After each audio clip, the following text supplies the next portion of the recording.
Assalamualaikum warahmatullahi wabarakatuh. Om Swastiastu, Salam Namo Buddhaya, salam kebajikan bagi kita semua. Sebelumnya aku ucapin banyak-banyak terima kasih buat teman-teman yang sudah bergabung pada acara webinar kali ini. Aku juga ingin mengucapkan selamat menjalankan ibadah puasa bagi teman-teman yang menjalankan. Wah, teman-teman ini keren banget nih. Puasa-puasa tapi tetap ikut webinar dan kita di sini belajar bersama gitu. Nah, sebelumnya tadi juga udah dikenalkan juga sama Kak Chandra. Tapi aku pengen kenalan lagi nih biar lebih dekat. Kenalin, nama kakak Kak Vicky Rian Saputra, biasa dipanggil Kak Vicky, dan aku sekarang berada di SMA Negeri 1 Karanganyar. Aku masih kelas 12 gitu. Nah, hari ini aku pengen bahas apa sih? Aku bakal bahas tips and tricks untuk proposal opsi 2022. Nah, tips and trick ini sesuai pengalaman aku sebelumnya ya teman-teman. Jadi apabila ada teman-teman, kok tips and tricknya gitu sih Kak? Nah, ini aku bakal jelasin apa tips and trick apa yang khusus buat aku, ala aku gitu lah. Oke, let's start the journey.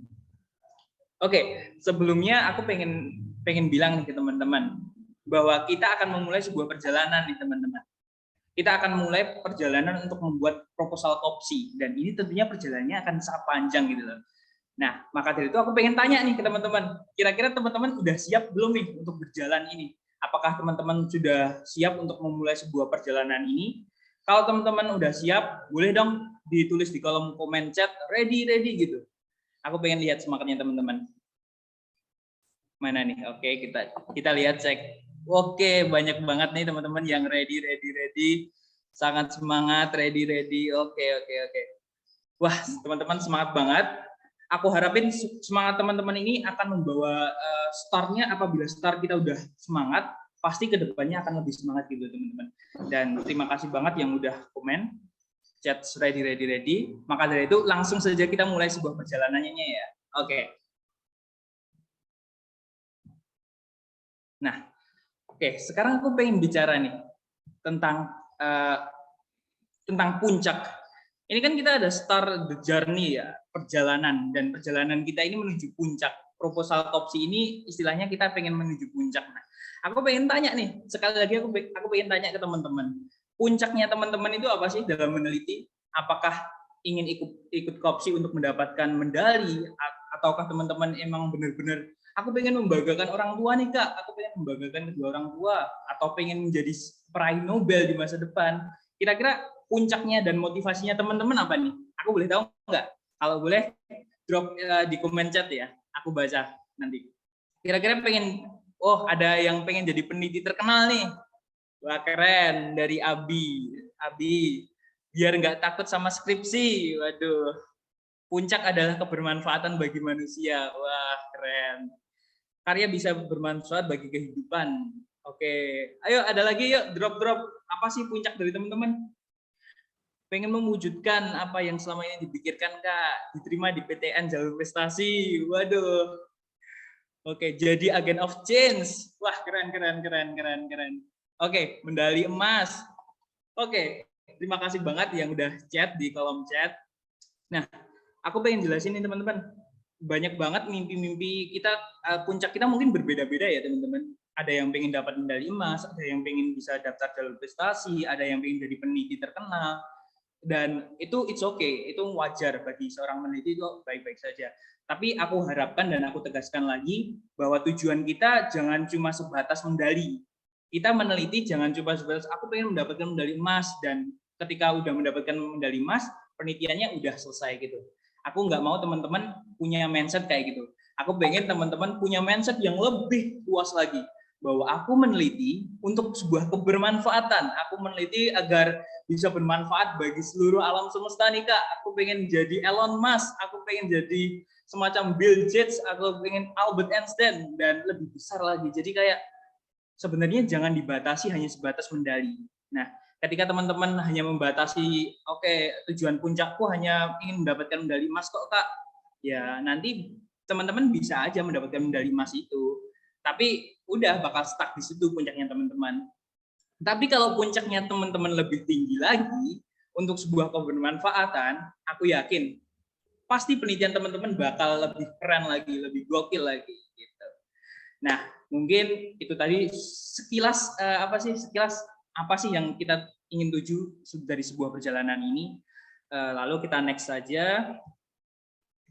Nah, lalu langkah pertama untuk sebuah menulis proposal penelitian apa nih Kak Vicky? Mungkin ada teman-teman yang bakal bertanya kayak gitu ya. Lalu langkah pertama ini apa sih yang harus dilakukan? Ini tips dari Mas Vicky ya.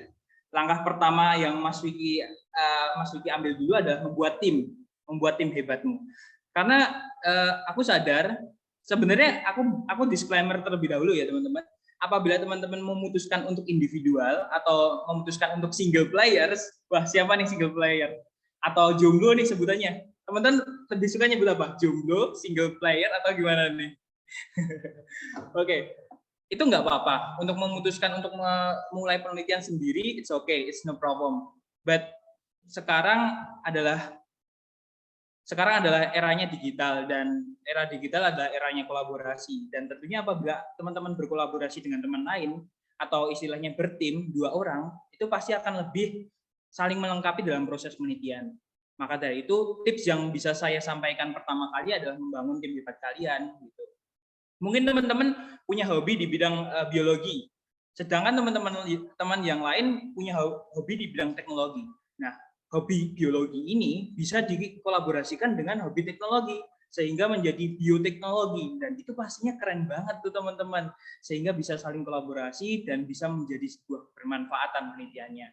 Jadi aku harap teman-teman jangan, waduh kalau nyari partner bakal susah sih Kak, nanti bakal banyak sekali perbedaan pendapat, bakal debat mulu, bakal berantem mulu nih Kak kalau nyari partner. Ya nggak apa-apa, cari partner aja yang cocok sama kalian, yang sevisi sama kalian, dan tunjukkan bahwa kalian bisa membuat sebuah penelitian yang bagus bersama-sama gitu.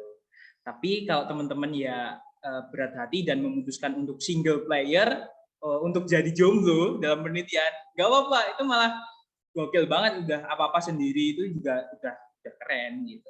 Tapi aku lebih merekomendasikan untuk collaboration gitu. Oke, lanjut ke tips yang berikutnya, yaitu bidang yang kamu suka. Bidang yang kamu suka ini maksudnya apa sih Kak Vicky? Aku cuma pengen bilang, kalau di sebuah penelitian, kalian jangan sampai terjun ke bidang yang enggak kalian suka. Artinya kayak, wah aku ngikut-ngikut teman aja nih Mas. Teman-teman aku kebanyakan ISH, ilmu sosial semua. Ya udah aku ikut ISH gitu. Aku harapin teman-teman nggak ada yang berpikiran kayak gitu. Aku harapin teman-teman bisa sesuai passion-nya teman-teman. Apabila teman-teman ada yang hobinya matematika atau fisika, ya udah masuk ke bidang itu gitu.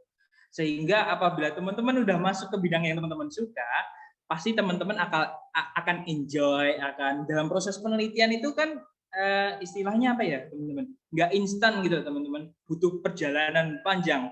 Seperti yang aku bilang tadi, penelitian itu seperti mendaki gunung, butuh perjalanan, pasti ada, kita harus mendaki, harus ada curaman, ada jurang dan lain sebagainya. Jadi kalau teman-teman aja udah nggak suka sama teman-teman bidang yang teman-teman tekunin, pasti perjalanannya itu bakal berat. Tapi beda cerita kalau kita sudah passion, udah passionate, udah semangat banget nih, aku passion banget nih Kak di bidang ISH, di bidang MST. Dan ketika teman-teman udah semangat di bidang tersebut, aku yakin prosesnya akan lebih mudah dan hasilnya akan lebih matang gitu. Nah, di sini ada juga bidang-bidang di opsi kan ada 3, tadi juga udah dijelaskan oleh Kak Ica ya teman-teman. Ada bidang MST atau bisa disebut matematika, sains dan teknologi, ada fisika terapan dan rekayasa atau FTR, ada juga bidang ISH atau ilmu sosial dan humaniora. Nah, teman-teman nanti bisa pilih nih, mau tim biru, tim kuning atau tim hijau gitu. Nah, kebetulan penelitian saya di tahun 2021 itu saya tim hijau. Kebetulan saya hobinya sosial kan teman-teman. Jadi sosial adalah passion saya, maka saya tekunin dan ternyata hasilnya alhamdulillah mendapatkan silver medal di Mendari Kopsi kala itu. Dan aku harapkan ke depan ketika teman-teman sudah mengikuti hobi teman-teman, hasilnya juga akan sesuai dari ekspektasi teman-teman itu sendiri gitu. Oke, kita next ke tips selanjutnya. Oke, ini sedikit cerita ya tentang penelitian saya. Penelitian saya itu berkaitan tentang pendidikan seksual. Pendidikan seksual di daerah saya kebetulan bisa dibilang sangat buruk, dan ada kasus peningkatan pernikahan dini juga di masa pandemi, Sehingga saya memutuskan untuk mencari solusi dari hal ini, yaitu solusinya berupa aplikasi yang saya buat, yang saya beri nama aplikasi EduSex. Nah, aku pengen kasih tips nih buat teman-teman. Aku pengen kasih tahu bahwa usahakan mencari solusi dari permasalahan yang ada di daerah teman-teman. Misalnya di daerah teman-teman itu banyak sampah yang menggunung, banyak sampah plastik di daerah teman-teman, misalnya daerah A gitu. Ya, aku harap teman-teman bisa mencari mencari solusi dari masalah yang ada di daerah teman-teman. Misalnya teman-teman berada di daerah Gunung Bromo gitu ya teman-teman. Teman-teman bisa langsung mengkaji tentang efektivitas membuat pariwisata di sana, efektivitas agar pariwisata di sana maju dan lain sebagainya. Sehingga kayak kita ini di daerah kita cari masalah yang ada dan kita selesaikan gitu teman-teman. Sehingga menurut aku itu bakal menjadi interest tersendiri bagi dewan juri. Dewan juri pasti mikir tuh, wah anak satu ini dia paham banget nih masalah di daerahnya dan dia bisa juga nih memecahkan masalah di daerahnya. Ada produk nyatanya, berarti wah benar-benar dari nol banget nih. Gitu. Nah maka dari itu aku harap teman-teman bisa problem solving, mencari sebuah masalah lalu diselesaikan dengan solusi dari teman-teman. Gitu. Tapi sekali lagi, apabila teman-teman memutuskan untuk aku meneliti tentang sejarah saja Kak, aku meneliti tentang budaya saja, itu juga nggak apa-apa, itu juga bagus, itu juga keren gitu. Tapi aku memberikan tips yaitu untuk mencari sebuah permasalahan lalu beri solusi yang terbaik dari teman-teman. Itu. Oke, kita lanjut ke next selanjutnya, yaitu tips yang aku ingin kasih adalah cara membuat judul penelitian. Nah, judul penelitian ini harus diperhatikan banget nih teman-teman, karena dewan juri itu yang pertama kali dilihat adalah judulnya ya teman-teman. Kalau judulnya awal-awal wah judulnya sangat klise sekali, judulnya sudah banyak diteliti, itu pasti dewan juri akan ya agak bad mood, mungkin bisa aja bad mood gitu ya. Sehingga aku bakal ngasih saran bahwa teman-teman harus membuat judul itu harus menarik dan menarik minat baca. Jadi kayak ini aku udah kasih contoh nih teman-teman. Ini kebetulan contohnya gini. Pemanfaatan TikTok sebagai media edukasi berbasis IT di kalangan anak muda. Nah, dapat dilihat kata-kata TikTok dan berbasis IT. Nah, TikTok ini kan lagi viral nih teman-teman. Nah, ini penelitiannya sangat sesuai dengan kondisi sekarang, yaitu tentang ini TikTok sedang viral dan teman-teman malah meneliti TikTok sehingga ada urgensinya gitu, berbasis IT lagi. Sehingga kayak judul penelitian itu kayak bisa dibilang mungkin kalau teman-teman bermain YouTube itu ada yang namanya clickbait. Clickbait itu kayak semacam apa ya? Kayak ngasih judul yang sangat menarik pembaca atau pendengar gitu. Tapi harus disclaimer ya, kalau kita ngasih clickbait dalam judul, di pembahasan penelitian harus sesuai judul. Jangan sampai teman-teman judulnya bagus banget, tapi pas pembahasannya itu malah nggak ada substansi yang dibahas. Itu malah jatuhnya penipuan dong, nggak jujur dong. Maka dari itu aku harap teman-teman harus jujur, karena jujur itu juara. Oh, ini aku jelasin lagi. Ini juga ada contoh judul dari aku kemarin, yaitu EduSex ID, pemanfaatan teknologi sebagai media pencegahan pernikahan dini di masa pandemi COVID-19. Nah, pandemi COVID-19 ini kan terkini nih teman-teman, ada urgensinya, permasalahan yang sedang urgent. Jadi aku masukkan ke dalam judul, sehingga mungkin Dewan Juri bakal merasa bahwa masalah yang diangkat sangatlah penting dan cukup relevan di masa sekarang ini, apalagi masa pandemi. Dan itu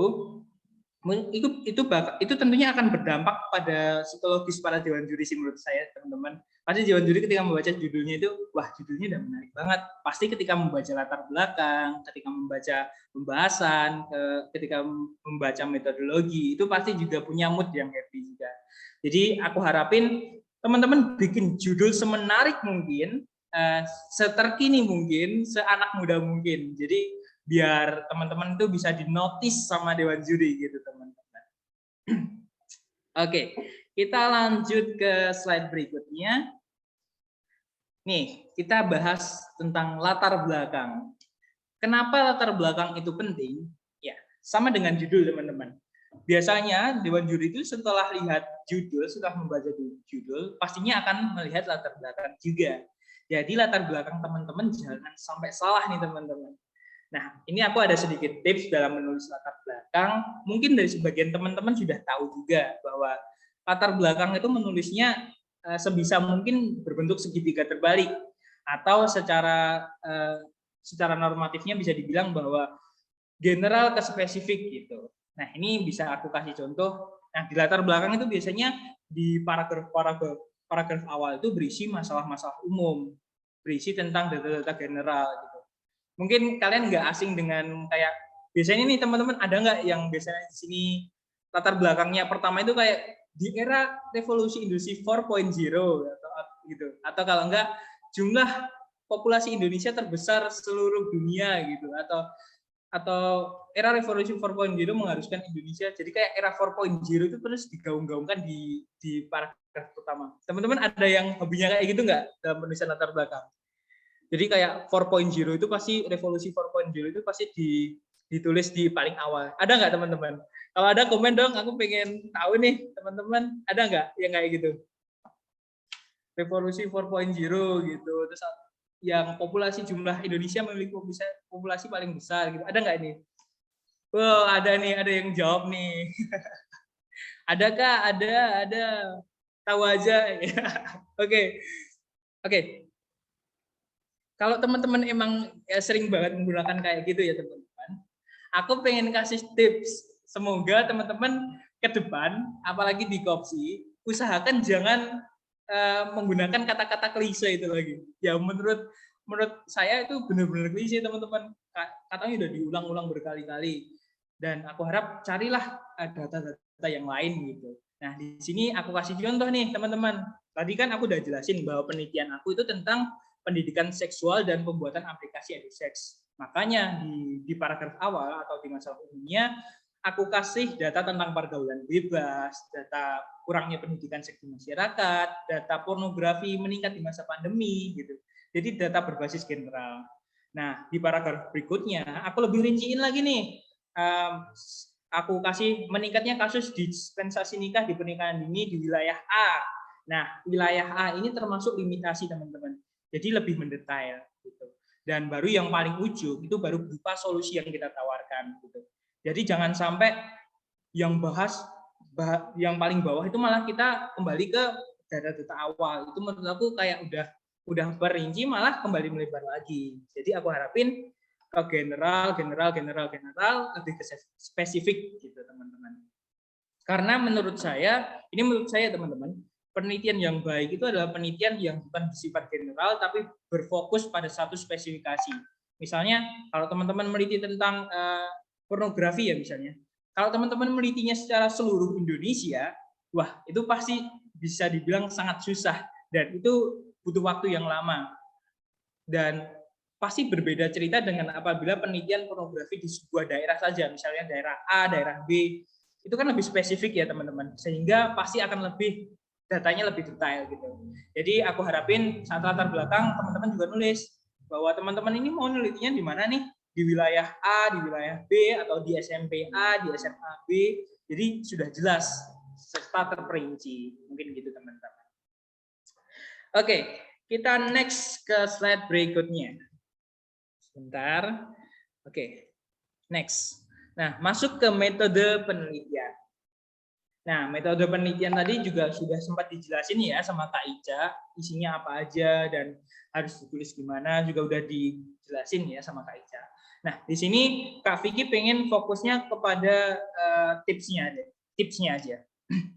Aku pengen bilang, gunakan pendekatan yang sesuai. Gunakan pendekatan yang sesuai itu maksudnya gimana sih Kak? Ketika kalian meneliti sebuah fenomena yang terjadi di masyarakat, ya cobalah gunakan dengan pendekatan yang tepat, kayak pendekatan kualitatif, dengan metode wawancara, metode survei, itu lebih relevan gitu. Kan nggak mungkin kalau kita, misalnya kita meneliti tentang biologi, tapi kita malah menggunakan survei kuesioner kepada masyarakat umum. Itu kan nggak relevan gitu ya teman-teman. Dan jangan sampai itu terjadi di penelitian teman-teman, sehingga apa yang teman-teman teliti pendekatannya harus sesuai gitu. Mungkin metode penelitian ini sebenarnya ada banyak banget dan Mas Vicky sendiri juga masih terus belajar dan masih banyak kurangnya juga. Jadi aku harap teman-teman untuk metode penelitian ini di apa ya, didetailin dan dipelajarin paling banyak. Karena menurut saya metode penelitian ini adalah sebuah, kalau dalam apa ya, kalau dalam cara memasak ya, metode penelitian itu bagaikan langkah-langkah gimana teman-teman membuat sebuah penelitian.